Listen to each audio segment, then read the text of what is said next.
Chers amis fidèles du Padre Pio, bonjour, mon nom est Jean Goyard et vous assistez au programme sur les pas du Padre Pio qui vous offre chaque matin un fioretti de la vie du Padre Pio. Ici, vous apprendrez tout sur ce grand saint pour notre temps et en quoi il peut changer votre vie. Chers amis qui visionnez aujourd'hui sans être abonnés, vous pouvez le faire gratuitement en cliquant sur le bouton s'abonner et en actionnant la fameuse clochette. En cadeau de bienvenue, vous savez que vous bénéficiez de la messe du vendredi midi qui suit immédiatement votre clic d'abonnement. Capucin, depuis 1903, le Padre Pio a cependant vécu entre 1907 et 1910, tantôt en convalescence à Pietrelcina, sa petite ville natale, tantôt en divers couvents de la région à cause des maladies que les médecins ne savaient ni expliquer ni guérir. Alors on ne pouvait être prêtre, je pense que vous le savez, avant 25 ans, sauf dispense. Et ses supérieurs ont jugé que malgré son parcours atypique et ses absences répétées du couvent, il en avait les aptitudes. Il a donc été ordonné prêtre à 23 ans, le 10 août 1910. Et dès cette époque, il reçoit le don des stigmates, invisibles d'abord, et quelques années après, sanglantes. Le voilà, notre bon Padre Pio. Je vous rappelle que vous pouvez gratuitement vous procurer cette photographie en appelant le 08 05 36 08 47, prix d'un appel local en France métropolitaine et dom-tom, entre 8h30 du matin et 12h30 et entre 13h et 19h. Le Padre Pio ne vivait pas pour autant replié sur lui-même, occupé par sa seule personne et sa vie mystique. Outre les pères Agostino et Benedetto, qui étaient ses supérieurs, il recevait quelques visites et échanger des courriers de nature spirituelle avec des fidèles. C'est ainsi qu'en mars 1914, il entra en correspondance avec une jeune femme de Foggia, tertiaire franciscaine et gravement malade. Cette correspondance de 3 ans est édifiante. Or, à la mi-février 1916, il s'établit justement au couvent capucin de Foggia pour peu de temps. Mais sa santé l'obligera, on verra, à y rester plus. Avec l'autorisation de ses supérieurs, il rend visite tous les jours à Raffaellina Serrase, sa sœur et leur femme de ménage, Anita Rodot. Il célèbre la messe dans l'oratoire de la maison et la malade, Raffaellina, consacre le plus clair de son temps à de longs entretiens spirituels avec notre bon Padre Pio. Un mois après son arrivée, le Padre Pio informe le père Agostino de l'état de santé de Raffaellina, qui souffre d'un cancer très invasif. Voilà ce qu'il dit. Raffaellina est sur la croix de son bien-aimé. Elle supporte ses souffrances avec une admirable résignation. J'ai le cœur brisé de la voir ainsi. Peut-être devrait-elle se permettre de chanter son Nunc Dimittis. Nunc Dimittis, vous savez, c'est le cantique de Siméon.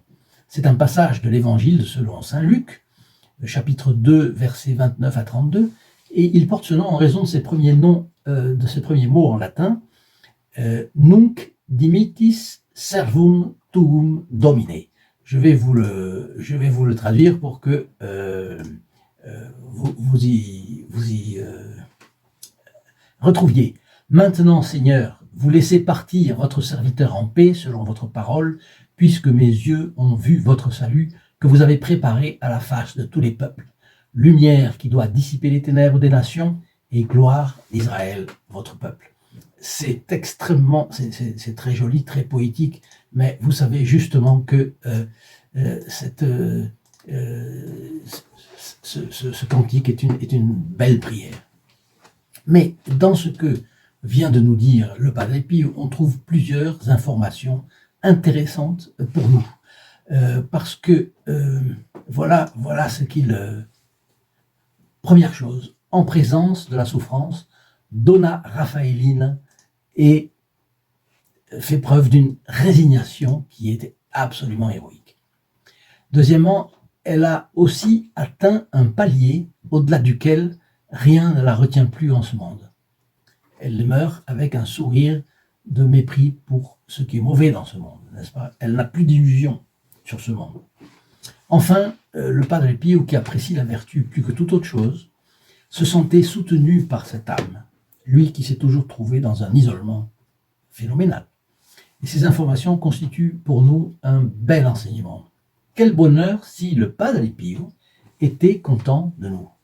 quelle joie si un jour nous apprenions que le Padre Pio a trouvé chez nous quelque satisfaction.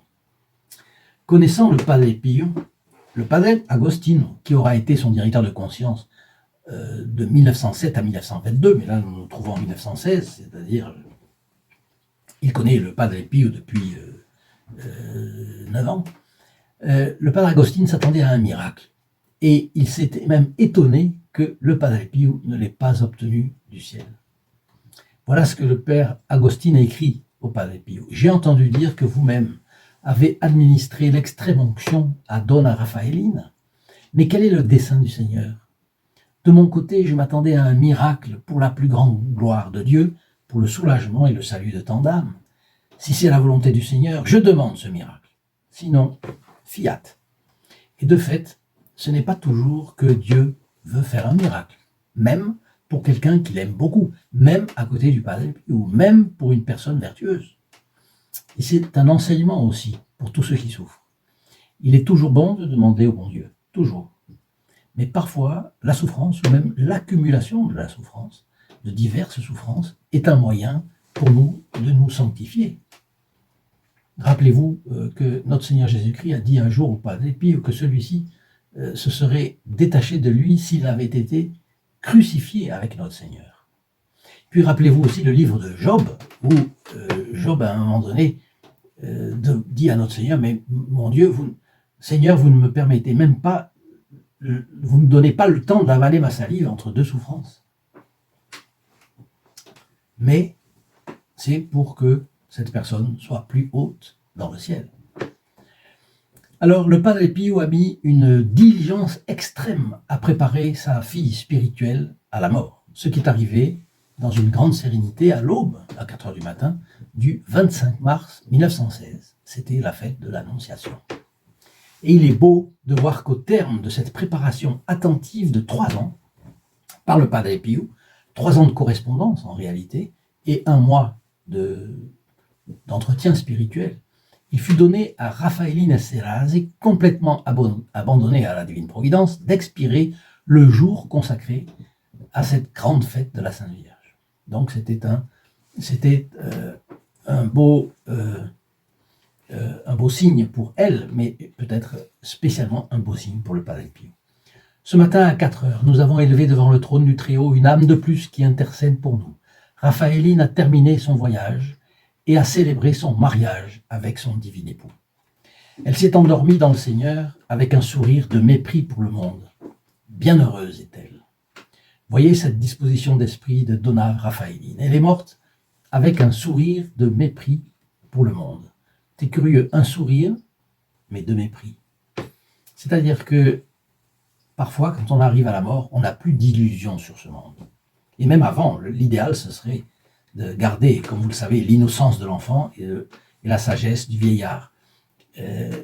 Mais le vieillard, même s'il est innocent, il voit que ce monde, ses promesses n'apportent rien. Elles sont vaines. Et c'est là, elle est arrivée à cette disposition. Et la preuve que les hommes d'aujourd'hui sont attachés au monde, c'est cette panique généralisée actuelle face à la pandémie, et qui paralyse chacun, car on a peur de mourir. Certains ont peur de mourir. Et ils ont si peur pour leur peau qu'ils sont prêts à n'importe quoi pour y échapper. Alors, on ne veut pas mourir. Et pourtant, s'il y a quelque chose qui est sûr, c'est bien que nous allons mourir. Une condition pour mourir, c'est d'être vivant. L'enfant, dès qu'il naît, dès qu'il vient au monde, il peut mourir. Et puis vous connaissez ce syllogisme. Tout homme est mortel. Jean Goyard est un homme, donc Jean Goyard est mortel. Nous ne nous sentons pas prêts, mais croyons-nous être prêts un jour par nos efforts? Je crois que personne n'a cette illusion. Il faut donc, je crois, nous réfugier dès aujourd'hui dans les bras du Padre Pio et lui demander de nous préparer comme il a préparé tant de fils et de filles spirituels comme Raffaelline. Ne soyons pas superstitieux non plus. Le fait d'en parler ou de nous y préparer ne rapprochera pas l'heure de notre mort. La mort vient comme un voleur, disait notre Seigneur Jésus-Christ. Mais on dit aussi, c'est un proverbe, personne ne meurt la veille du jour fixé par Dieu. Et ce n'est pas le Covid-19 qui changera quelque chose. Donc pensons à la mort et à ce qui la suit de près, c'est-à-dire notre jugement particulier, qui est différent du jugement dernier. Le jugement dernier est prévu par notre Seigneur Jésus-Christ, par l'Apocalypse, etc. Mais nous avons le jugement particulier lorsque nous mourrons. Donc notre jugement particulier, le ciel, le purgatoire, l'enfer, voilà, ce sont les réflexions qui viennent avec la réflexion sur la mort. Eh bien, évitons de faire comme les autres, c'est-à-dire d'exclure la mort de notre panorama psychologique. Pense à ta mort et à tes fins dernières, et tes fins dernières te sauveront. C'est je crois, une parole de Saint Benoît, mais je peux me tromper quant à l'auteur. Si un de vous le sait, qu'il me le dise dans ses commentaires. Le Padre Pio continue. Je vous laisse imaginer ce qui se passe dans mon cœur. Depuis le moment où, il y a 16 jours, le Seigneur a voulu nous manifester à vous et à moi, il parle au Père Agostine, ce qui s'est passé ce matin-là, de la mort de Raphaëline. Je me suis efforcé de me disposer à cette volonté divine. J'envie son sort. Et que Dieu veuille me donner aussi, par l'intercession de cette âme sainte, le repos des justes. Mon Père, je suis fatigué de la vie. Le monde me répugne autant que le péché puisse répugner à une âme entièrement vouée à Jésus. Les combats spirituels, en ce qui me concerne, loin d'être apaisés, ne font que s'amplifier. Les ténèbres succèdent aux ténèbres. Alors, on savait que le Padre Pio n'était pas un extraterrestre, ni un robot. Il était profondément humain, et compatissant avec toute souffrance. Vous savez que c'est pour cela, il était tellement touché par la souffrance des autres, il avait cette chose en lui qu'il voulait aider. Et c'est aussi à cause de cela qu'il a construit son hôpital, la maison du soulagement des souffrances. Il était fait de chair et d'os, et il avait des sentiments. Il était sujet à la douleur. Et on le voit là, il a perdu quelqu'un qui était un ami, une amie, et on le voit fatigué de la vie. Et il n'avait que 29 ans. Et il est mort à 81 ans. On ne fait pas ce qu'on veut dans cette vie. Surtout, on doit faire ce que Dieu veut. Alors, nous sommes fatigués de vivre aussi. Faisons comme ces protégés du Padre Pio qui nous disent, parce que je voulais commenter récemment, que le Padre Pio les a tirés vers mieux et plus haut qu'eux-mêmes. Donc engageons-nous dans cet apostolat du Padre Pio, aidons-le, rétribuons-le de ce qu'il nous a fait, parce que peut-être il nous a fait des grâces nombreuses et certaines dont nous ne connaissons même pas la nature, que nous verrons le jour où nous mourrons. Bon, combattons, et Dieu nous donnera la victoire. Il est devenu, donc, le Padre Pio proche de Donna Raffaellin Selaz, qu'il éleva à la sainteté en moins de 3 ans. Elle était vertueuse, et c'était un soutien pour lui dans le monde, déjà égoïste. Donc il est indubitable, ça c'est comment les commentateurs le disent, qu'elle a influencé le Padre Pio. Le Padre Pio l'a influencé, mais elle a aussi influencé le Padre Pio. La fréquence des échanges épistolaires et aussi leur transparence, la profonde amitié qu'ils reflétaient, avait au début un petit peu inquiété le Padre Agostine. Trop de sensibilité et des confidences mutuelles pouvaient être un danger pour un capucin. Mais ni le jeune capucin de 29 ans, ni Donna Raffaellin ne se complurent à la moindre concession sentimentale et encore moins imaginaire. Ils se sont encouragés mutuellement à se détacher de tout ce qui n'était pas Dieu. Et pour le Padre Pio, c'était spécialement difficile parce qu'il avait des souffrances, mais il voulait juste, le monde lui répugnait justement. La vie ici-bas lui répugnait, il était fait pour autre chose. Padre Pio resta le prêtre et le père vénéré, respecté, écouté. Et Raffaelline, elle, fut la fille attentive qu'il conduisit avec patience et détachement jusqu'à l'abnégation et la joie parfaite, dans le plus grand respect de sa liberté intérieure et de sa voix qui était propre, la voix de Raffaelline. Donc, partagez nos vidéos avec abnégation et vous en tirerez une grande joie.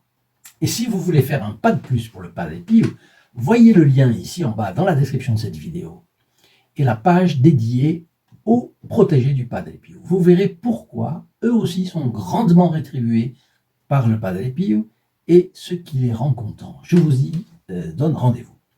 Alors ce n'est certainement pas un hasard si Raffaelline et Selaz fut à l'heure fixée par Dieu et au prix du sacrifice de sa vie, l'instrument du retour du Padre Pio à la vie monastique. Parce qu'en réalité, c'était le démon. parce que le démon, depuis très tôt, persécutait le Padre Pio. Il avait des coups inexpliqués à la figure, il ne voyait personne, et c'était comme s'il s'était battu, et les encriers étaient jetés sur les murs, enfin c'était quelque chose d'épouvantable. Le démon lui faisait ça, et l'empêchait de rentrer là où il voulait vraiment rentrer, c'est-à-dire au couvent capucin. Et c'est à la suite de la mort de Raphaël Inseraz que cette maladie et ces maladies successives se sont calmées et qu'il a pu rentrer au couvent. Et cela a marqué le début d'une mission qui allait embrasser l'Église tout entière. Donc elle a offert sa vie pour que le Padre Pio puisse revenir au couvent et œuvrer à partir de là et à travers le ministère de la confession au plus grand bien des âmes. C'est aussi à elle, d'ailleurs, que le Padre Pio attribuait le fait que ses supérieurs lui aient conféré la faculté de confesser, parce qu'il était prêtre, mais vous savez, il était jeune prêtre, et on l'a fait tarder énormément la possibilité de confesser. Sa mort a déconcerté le Padre Pio. Il en éprouva une grande tristesse, mais surtout, c'est ça qu'il faut voir, il était de nouveau seul, souffrant de cet isolement total qui pèse énormément sur un homme. L'isolement total. Son destin depuis tant d'années. Et que le ministère de la confession, le confrontant directement aux dégâts causés aux âmes par le mal, ne ferait qu'augmenter, parce qu'il était aux prises avec le diable. Et chaque confession, c'était une lutte avec le diable. Si vous avez aimé cette vidéo sérieuse, dites-le avec votre like et n'hésitez pas à me laisser vos commentaires. Je vous souhaite la bénédiction du Padre Pio et je vous dis à demain. Au revoir.